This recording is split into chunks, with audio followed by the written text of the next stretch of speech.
मणिपुर के मुद्दे पर राहुल गांधी ने आक्रामक तेवर दिखाए। राहुल गांधी ने भाषण की शुरुआत में तो मणिपुर का मुद्दा नहीं उठाया, लेकिन जैसे ही मणिपुर की बारी आई ऐसा लगा कि राहुल गांधी फ्रंट फुट पर बैटिंग करने के मूड में। अविश्वास प्रस्ताव पर दूसरे दिन की चर्चा की शुरुआत राहुल गांधी ने की। वो जब बोलने के लिए खड़े हुए तो उन्होंने पहले अपनी भारत जोड़ो यात्रा का जिक्र किया। इस दौरान सदन में हंगामा भी होता रहा, लेकिन जैसे ही राहुल गांधी ने मणिपुर पर बोलना शुरू किया, उनके तेवर और अंदाज दोनों बदल गए। इन्होंने मणिपुर में हिंदुस्तान की हत्या की है, सिर्फ मणिपुर की नहीं, हिंदुस्तान की हत्या की है। इनकी राजनीति ने मणिपुर को नहीं, हिंदुस्तान को मणिपुर में मारा है। हिंदुस्तान को कत्ल किया है, हिंदुस्तान का मर्डर किया है मणिपुर में। जिसके बाद केंद्रीय मंत्री किरेन रिजिजू राहुल गांधी पर भड़क गए और राहुल के भाषण के बीच ही उन्होंने उनका विरोध शुरू कर दिया। रिजिजू राहुल के बयान पर जबरदस्त गुस्से में दिखे। उन्होंने आरोप लगाया कि पूर्वोत्तर के राज्यों की बदहाली के लिए कांग्रेस की पिछली सरकार की नीतियां जिम्मेदार हैं। राहुल गांधी को माफी मांगना चाहिए। राहुल गांधी का कांग्रेस पार्टी 7 साल से ज्यादा इस देश को शासन किया है। नॉर्थ ईस्ट को इन्होंने खत्म किया है। आज नॉर्थ ईस्ट में जितना मिलिटेंसी है ये कांग्रेस पार्टी ने पैदा किया है। इससे पहले राहुल ने जैसे ही मणिपुर पर बोलना शुरू किया, सदन में हंगामा शुरू हो गया, क्योंकि बीजेपी के सांसदों ने राहुल के बयान पर आपत्ति जताई, जिसकी वजह से राहुल को चुप होना पड़ा। इस बात पर कांग्रेस सांसद गौरव गोगोई भड़क गए और वो बीजेपी को उसी अंदाज में जवाब देने के मूड में दिखे। क्योंकि भाई और बहनों,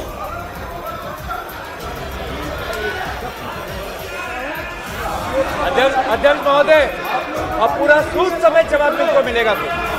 पूरा सूद समेत जवाब देंगे सर। फिर आप हमें मत रोकेगा सर। अध्यक्ष महोदय, फिर आप हमें मत रोकेगा सर। इस दौरान हंगामे के बीच राहुल गांधी ने मणिपुर पर बोलना शुरू किया और अपने मणिपुर दौरे का जिक्र किया।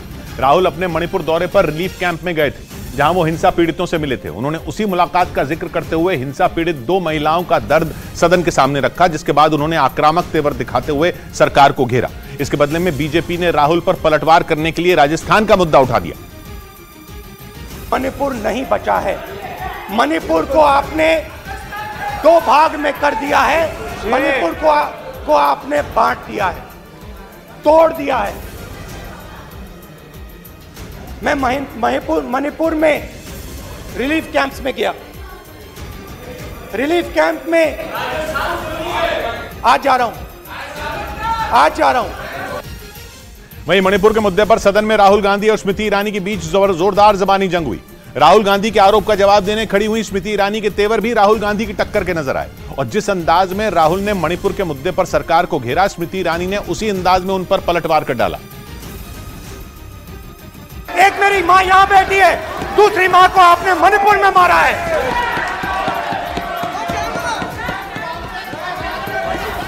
और हर रोज जब तक आप हिंसा को बंद नहीं करोगे, तब तक आप मेरी मां की हत्या कर रहे हो। जो भारत की हत्या की बात पर कांग्रेस पार्टी ने ताली पीटी आज इस सदन में, इस बात का संकेत पूरे देश को दिया कि मन में गद्दारी किसकी है। वहीं राहुल गांधी ने मणिपुर के मुद्दे पर बोलते हुए वहां सेना की तैनाती नहीं करने पर सवाल उठाया। उन्होंने दलील दी कि अगर सरकार मणिपुर में सेना तैनात करती तो वहां की यह हालत नहीं होती। उन्होंने यह तक दावा कर डाला कि सेना में इतना दम है कि वो चाहे तो मणिपुर के हालात एक दिन में सुधार जाएंगे। हिंदुस्तान की सेना मणिपुर में एक दिन में शांति ला सकती है। हिंदुस्तान की सेना का प्रयोग नहीं कर रहे हो, क्योंकि आप हिंदुस्तान को मणिपुर में मारना चाहते हो।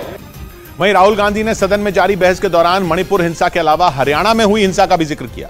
इस दौरान वो गुस्से में दिखे और सरकार पर हमला किया। आप पूरे देश में केरोसिन फेंक रहे हो, पूरे देश में आप केरोसिन फेंक रहे हो। आपने मणिपुर में केरोसिन फेंकी और फिर चिंगारी लगा दी। अब आप हरियाणा में कर रहे हो, पूरे देश को आप जलाने में लगे हो। आप पूरे देश में भारत माता की हत्या कर रहे हो। भारत माँ की हत्या की बात कर रहे थे महोदय, उनसे कहना चाहती हूँ, अंग्रेज आए चले गए, मुगलिया सल्तनत आई खत्म हो गई, हिंदुस्तान आज भी है और आगे भी रहेगा। और हिंदुस्तान इस देश की तिजोरी की चाबी वापस उनकी माताजी के हाथ में नहीं देगा। इस बीच अविश्वास प्रस्ताव पर बहस के दौरान राहुल गांधी ने प्रधानमंत्री के मणिपुर का दौरा नहीं करने का मुद्दा उठाया, जिसका अमित शाह ने जवाब दिया। राहुल गांधी से पहले गौरव गोगोई ने इस पर बात की थी और सवाल पूछा था कि प्रधानमंत्री मणिपुर क्यों नहीं गए, जिसके बाद राहुल गांधी ने भी यही बात की, जिसका अमित शाह ने जवाब दिया और प्रधानमंत्री के पूर्वोत्तर के राज्यों के दौरे का जिक्र किया। मैं मणिपुर गया, हमारे प्रधानमंत्री नहीं गए, आज तक नहीं गए, क्योंकि उनके लिए मणिपुर हिंदुस्तान नहीं है। 15 साल और 18 साल प्रधानमंत्री रहे हुए लोग हैं इस देश में जिन पे इनको नाज है और हम पर अविश्वास है, मगर वो कभी 50 बार नहीं गए। मोदी जी 9 साल में 50 से ज्यादा बार नॉर्थ ईस्ट गए। वहीं लोकसभा में अविश्वास प्रस्ताव पर चर्चा के दौरान दूसरे दिन राहुल गांधी ने भाषण की शुरुआत में ही अदानी का जिक्र कर डाला।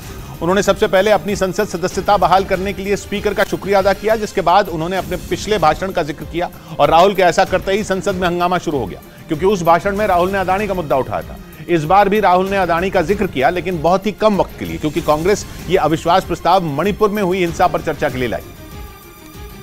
जो मेरे बीजेपी के मित्र हैं, आज आपको डरने की जरूरत नहीं है, डरो मत, घबराने की जरूरत नहीं है।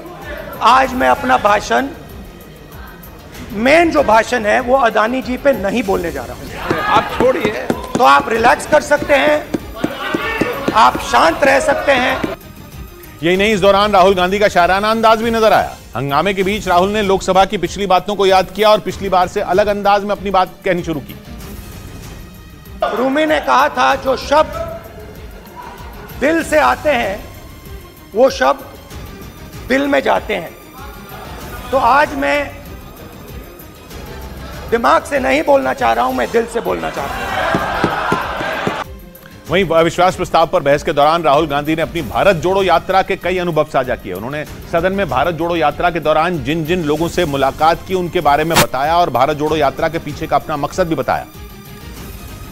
अगर मैं 10 किलोमीटर दौड़ सकता हूं तो 25 किलोमीटर चलने का क्या मतलब, कोई बड़ी बात नहीं। ये मैंने सोचा था, तो मेरे दिल में उस समय अहंकार था, मगर भारत अहंकार को एकदम मिटा देता है।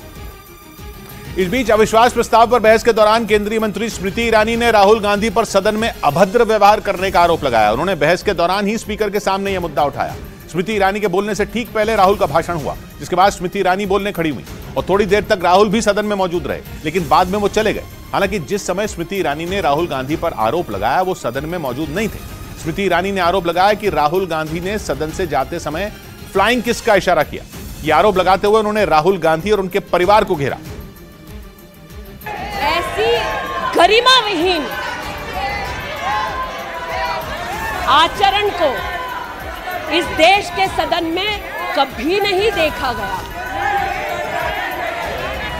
ये उस खानदान के लक्षण हैं, या आज सदन में देश को पता चले।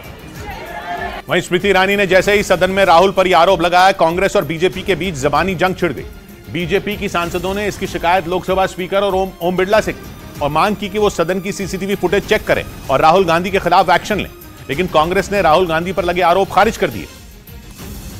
पहली बार ऐसे हो रही है, एक मेंबर पार्लियामेंट का अंदर किसी महिला के सामने प्लेन किस दे रहे हैं। ये क्या बिहेवियर है? नहीं, ऐसी कोई बात नहीं है, ये गलत है, ऐसा कुछ भी नहीं हुआ है। और उन्होंने हो सकता है इस तरीके से कहा हो, वो गलत सोच रहे हैं, ऐसा कुछ भी नहीं हुआ है।